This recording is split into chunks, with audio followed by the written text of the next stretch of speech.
గురుగారు, మనం గమనిస్తే కూడా కాలజ్ఞానం మనకెన్నో అమూల్యమైన విషయాల్ని, అద్భుతమైన విషయాల్ని కూడా తెలియజేస్తుంది. ఈ క్రమంలో ప్రస్తుతం ఉన్న రాజకీయ పరిస్థితి ఈ కాలజ్ఞానానికి తగ్గట్టుగా ఏ విధంగా ప్రవచించారు? అన్ని రంగాలకు సంబంధించినటువంటి స్థితిగతిని అనుసరించి రాజకీయపరమైనటువంటి రంగాలకు సంబంధించిన 3 ముఖ్యమైనటువంటి వర్ధమాన అంశాలను మనం చూద్దాం. జరిగిపోయిన అంశాలను కూడా చెప్తాం. తెర మీద బొమ్మలు రాజ్యాల నేరేరన్నటువంటి గురుదేవుల యొక్క వాక్కు సాక్షిగా ఉభయ తెలుగు రాష్ట్రాల్లో, ఆంధ్రప్రదేశ్లో జనసేన అధినేత అయినటువంటి పవన్ కళ్యాణ్ గారు రాజకీయాల్లోకి వచ్చారు. ముఖ్యమంత్రి అమాత్యుడు ఆ స్థాయిలో వారి జాతకం ఉండబోతుంది. దీనికి కాలజ్ఞానమే ప్రమాణమని 2-3 సంవత్సరాల క్రితం నుంచి చెప్తున్నాను. ఈరోజు వారు ఉప ముఖ్యమంత్రి వర్యులుగా ఉన్నారు. ఉత్తరాన ఉన్నట్టి వంశంబు దేశాన్ని పెక్కేండ్లు పరిపాలన చేసే రావణ కాష్టమున కల్లోలముకటి చెలరేగి దేశాన్ని అళ్ళ కల్లోలము చేశాను. ఈ వాక్యాన్ని మనం చూసుకుంటే అప్పటి స్వతంత్ర భారతావనికి మొట్టమొదటి ప్రధానమంత్రి అయినటువంటి ఆ ఉత్తరాన ఉన్నట్టు వంశానికి చెందినటువంటి పండిత్ జవహర్లాల్ నెహ్రూ గారు 16 సంవత్సరాల పాటు భారతదేశానికి ప్రధానమంత్రి వర్యులుగా ఉన్నారు. వారి కుమార్తె అయినటువంటి శ్రీమతి ఇందిరాగాంధీ గారు 3 పర్యాయాల పాటు వారు రాజకీయపరమైనటువంటి రంగంలో ఉండి 16 సంవత్సరాల పాటు వారు కూడా ప్రధానమంత్రిగా చేశారు. అటు తర్వాత వారి కుమారులైనటువంటి రాజీవ్ గాంధీ గారు 5 సంవత్సరాల పాటు ప్రధానమంత్రి వర్యులుగా ఉన్నారు.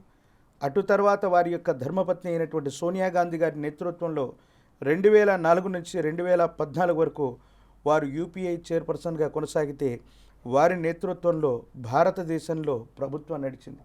అందరి మనసులో కూడా ఓ ఆలోచన ఉంది, రాహుల్ గాంధీ గారు ప్రధానమంత్రి అవుతారా? ప్రియాంక గాంధీ గారి యొక్క జాతకంలా యోగం ఉందా? మళ్ళీ కాంగ్రెస్ నేతృత్వంలో ప్రభుత్వం ఏర్పాటు చేయనుందా? గురుదేవుల యొక్క సాంద్ర సింధు వేదమైనటువంటి కాలజ్ఞానం ప్రామాణిక చెప్తున్నాను. వీరి యొక్క చివరి వంశాంకురం ఉన్నంత వరకు అది రాహుల్ గాంధీ గారు కావచ్చు, ప్రియాంక గాంధీ గారు అవ్వచ్చు, లేదా సంజయ్ గాంధీ గారి యొక్క కుటుంబ సభ్యులు కూడా అయి ఉండొచ్చు. వీరిలో చివరి వంశాంకురం ఉన్నంత వరకు భారతదేశ అధ్యక్ష పీఠం లేదా ప్రధానమంత్రి అటువంటి ఉత్కృష్టవంతమైనటువంటి స్థితిగతి కలిగినటువంటి పరిస్థితికి ఈ ప్రజల చేత ప్రజల కొరకు ఎన్నుకోబడ్డటువంటి నిజమైన ప్రజాస్వామ్య దేశం భారతదేశంలో వారు దగ్గరగానే ఉంటారు, ఉండబోతున్నారన్నటువంటి విషయం వాస్తవం. ఇదే అంశాన్ని నేను చెప్పాను. రేవంత్ రెడ్డి గారి యొక్క జాతకంలో ఉన్నటువంటి స్థితిగతులు, రాహుల్ గాంధీ గారితో కలిసి వారు చేస్తున్నటువంటి ప్రయత్నాలు సఫలీకృతమయ్యేటువంటి దిశ ఉంది. కాంగ్రెస్ పార్టీ పని అయిపోయింది, ఇక ఏ రాష్ట్రంలో కూడా అధికారంలో లేదు అనుకుంటున్నటువంటి సందర్భంలో మన ఉభయ తెలుగు రాష్ట్రాల్లోని తెలంగాణలో రేవంత్ రెడ్డి గారి యొక్క నేతృత్వంలో కాంగ్రెస్ అన్నటువంటిది అధ్యక్ష పీఠంలో ఉంది. ఇక్కడ కాంగ్రెస్ ప్రభుత్వం ఏర్పడింది. ఇప్పుడు మనం గమనిస్తే కూడా గురుగారు, యుద్ధ ప్రేరేపిత వాతావరణం కూడా పొంచి ఉంది. దీనికి సంబంధించి కాలజ్ఞానంలో ఏం తెలియజేశారు? కాలజ్ఞానం అంటే 5,42,000 వాల్యూమ్స్గా చెప్తాం. వాటిలో మీరు అన్నట్టు మొట్టమొదటి శ్లోకం ఒకటి ఉంది. ప్రభవ పార్థివ మధ్యేషు బహుప్రళయం నిశ్చయం అనంతరే అనంత నిత్యే రక్తపాతౌ రణరంగభూమి బీభత్సః ప్రపంచస్థితి అని చెప్పబడ్డది. వీటన్నిటిలో కూడా మనకు తెలిసినటువంటి అంశం తెలుగు సంవత్సరాల 60 ప్రభవ పార్థివ నామ సంవత్సరాల నుంచి ప్రస్తుతానికి మనం క్రోధి నామ సంవత్సరాలు. ఈ ప్రభవ పార్థివ నామ సంవత్సరాలు ఎప్పుడు వచ్చాయి? 1987, 88వ సంవత్సరాల్లో గతంలో వచ్చాయి. అంటే ఆ సిరీస్లో మనం ఉన్నాం. గురుదేవులు వీరబ్రహ్మేంద్ర స్వాముల వారి యొక్క కాలజ్ఞాన తత్వంలోని ఈ మొట్టమొదటి అంశాన్ని మనం అన్వయం చేసుకుంటే ఏం జరిగిందంటే, ఇరాన్ ఇరాక్ల మధ్య గొప్ప యుద్ధం జరుగుతుంది 1980 దశకంలో. ఖచ్చితంగా గురుదేవులు చెప్పినట్టుగా ప్రభవ పార్థివ మధ్యేషు బహుప్రళయం నిశ్చయం, ఇలాంటి విపత్కరమైనటువంటి ఇబ్బందులు జరుగుతాయని చెప్పినట్టుగా 1987, 88వ సంవత్సరం వచ్చేటప్పటికి వాటి యొక్క పోరు ఉధృతమైపోయి అమెరికా అవ్వచ్చు, బ్రిటన్ అవ్వచ్చు, రష్యా అవ్వచ్చు, చైనా అవ్వచ్చు, ఇతర దేశాలన్నీ కూడా సమీకృతమై మరో 3వ ప్రపంచ యుద్ధానికి ఇదేమైనా నాంది ప్రస్తావన అవుతుందా అనుకునేటువంటి పరిస్థితులు ఇట్లా జరిగాయి.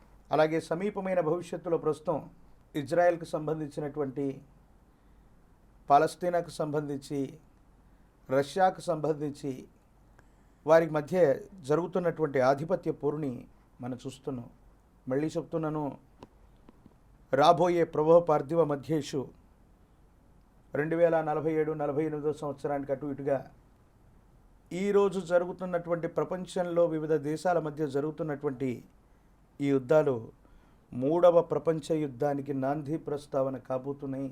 ప్రపంచంలో అత్యాధునిక సాంకేతిక పరిజ్ఞానంతో కూడినటువంటి 21వ శతాబ్దంలో మనం ఉన్నాం. ఎంతో పురోగమించామని మనం అనుకుంటాం.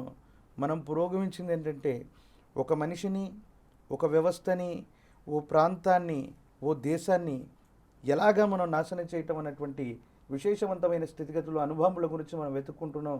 హిరోషిమా నాగసాకి మీద కూడా ఇలాంటి ప్రయత్నమే 2వ ప్రపంచ యుద్ధంలో జరిగింది. గురుదేవుల యొక్క కాలజ్ఞాన వాక్కు సాక్షిగా 2048 సంవత్సరం 2047 సంవత్సరానికి అటు ఇటుగా మరో ప్రపంచ యుద్ధానికి మనం ఉన్నటువంటి పరిస్థితులు నాంది ప్రస్తావన కాబోతున్నాయనటంలో ఎటువంటి సందేహం కూడా లేదు.